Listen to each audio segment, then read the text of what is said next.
Welcome. It's time for the Thrift Store Rundown, a bleeding Hollywood home on a budget. I am wearing a black shirt. I think it's rather significant and fitting for this introduction to this item I'm going to review momentarily. You remember Christopher Lowell, right? He's famous for interior design, and when decorating your walls, he would often recommend that you choose patterns of color that don't clash with each other. And yet, the two colors that I'm seeing clash on an almost bi-weekly basis are blacks and whites, and oftentimes their feuding leads to bloodshed. Cases in point, the deaths of Eric Gardner, Michael Brown, Breonna Taylor, Ahmaud Arbery, most recently George Floyd. These are wake-up calls, but you know what? We've already been woke. It's just that we're not doing enough.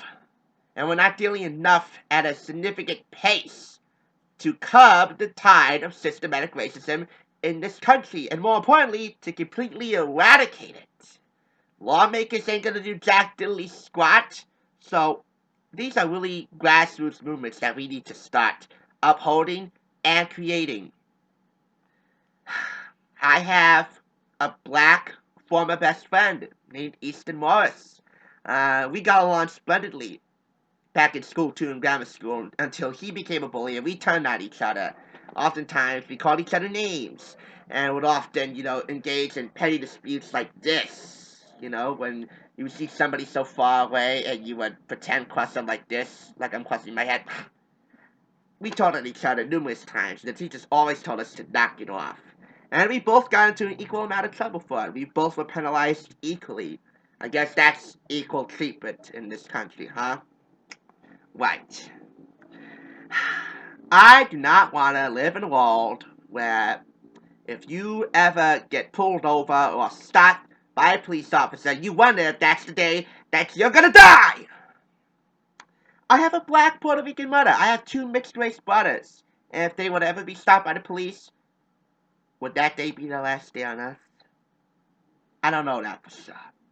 But what I do know for sure is that there cannot be any further significant acts or even non-significant acts of black on white or white on black brutality, whether conducted by the police or just average ordinary citizens. It's steady disgusting.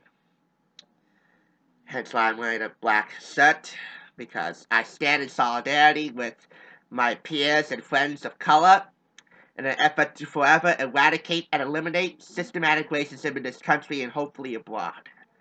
To that end, at the Thrift Store Rundown, I created a Black Lives Matter and Entertainment playlist, featuring items that I have reviewed that feature some of the most prominent African American voices in the entertainment history. It's over 50 videos, which I understand is not nearly enough in the span of over 1,000 I have created in the past 3 years, now going on 4. So I want to make an effort from here on out to feature more prominent black voices in the entertainment industry, because the Thrift Store Rundown is an entertainment-based channel.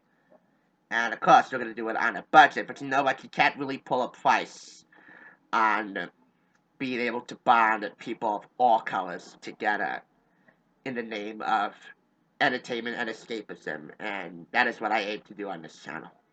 But hopefully along the lines to educate, although it is not my intention to educate, it is to entertain. I think that is what this channel was designed to do. You can check out the playlist in the description below. This item will certainly be a part of the playlist. On to the review. It is an Oprah item, and God knows we all need a little bit more of Oprah in our lives, especially right now. Enjoy. It is a collection of essays from the Oprah magazine's first 5 years. Specifically, it is the best of Oprah's column, What I Know For Sure. I picked it up for 99 cents, and it is less than 100 pages, and it is small. It's a small supplement to the Oprah magazine. See? It is small. And there are 3 essays in particular that I want to highlight. 3 of them happen to mention some type of movie that Oprah was involved in. But first, the rundown on the format of this supplement to the Oprah magazine. Oprah gives you a key life lesson to learn here on the left, and a detailed story that connects to that life lesson here on the right. It's about 3 pages for the majority of these essays. This one, from the May and June combined issue in 2000, mentions Oprah in the color purple. She was nominated for an Academy Award for that. And that deals with problems within the African American community. It is a coming-of-age period piece, which was nominated for 11 Academy Awards, so masterfully directed by Steven Spielberg. And yet he didn't get nominated for Best Director, yet he won a DGA Award, Outstanding Directorial Achievement in Motion Pictures, the Directors Guild of America. This essay here deals with Beloved and its box office failure. It was a critical success, but Jonathan Demme's picture, which gained an Academy Award nomination for Colleen Atwood's costume design, failed to recoup its $80 million budget, and Oprah was despondent over that. She was quoted on public record as saying that she ate 30 pounds of macaroni and cheese to cope with her sadness. So this is the key life lesson to learn from February's 2001 issue and column. Failure is just the way for our lives to show us we're moving in the wrong direction, that we should try something different. Once Oprah realized, through her friend Gary Zukav, that she set out to accomplish her mission of making a movie of strong resonance, that she started to feel grateful for the people who have seen the movie and took it to heart. Beloved, directed by Jonathan Demme, with music by Rachel Portman, one of my favorite composers. Again, it's an Oscar-nominated film. And if you're interested, I'll leave a link below in the description for you to buy the DVD. Here's the third and final essay I want to feature. This is from February 2002. A line Emily Dickinson wrote, "I grow in possibility has always meant so much to me." And this is the corresponding story with that. Again, this mentions the movie Beloved. She was playing the character Sethi in the film.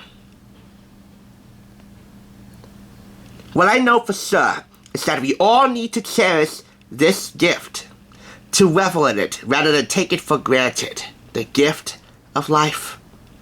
After the hundreds of stories I've heard of atrocities around the globe, I know that if you're a woman born in the United States, you're one of the luckiest women in the world. Take your good fortune and lift your life to its highest calling. Understand that the right to choose your own path is a sacred privilege. Use it. Dwell in possibility. This should not just apply to women. This should apply to everyone. All people of color, all races, all people, period. Every day brings a chance for you to draw in a breath, kick off your shoes, and dance. There's nothing really wrong with this, except that it doesn't cover every issue within the first 5 years of the Oprah magazine. But again, it doesn't really need to. This is just a best of issue.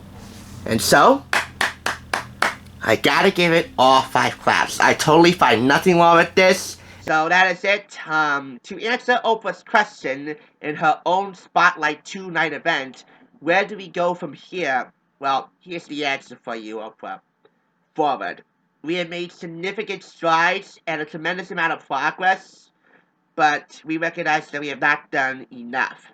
But we need to make more strides and more progress. We can never turn back. We can never go back to the days of our ancestors. We can never go back to the way it was before Juneteenth, the Emancipation Proclamation issued by Lincoln, which freed all the slaves. We can never go back.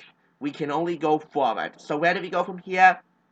Forward. Again, check out the Black Lives Matter playlist and clicking in the description below, and hopefully we can do this to systematic racism in this country. Crush it! And crush it once and for all. Oh, and one more former black best friend that I need to mention. Zephaniah Greer. He was a part of this channel. He had a lot of pop culture knowledge that I didn't have. And, we don't get along anymore, but I miss him.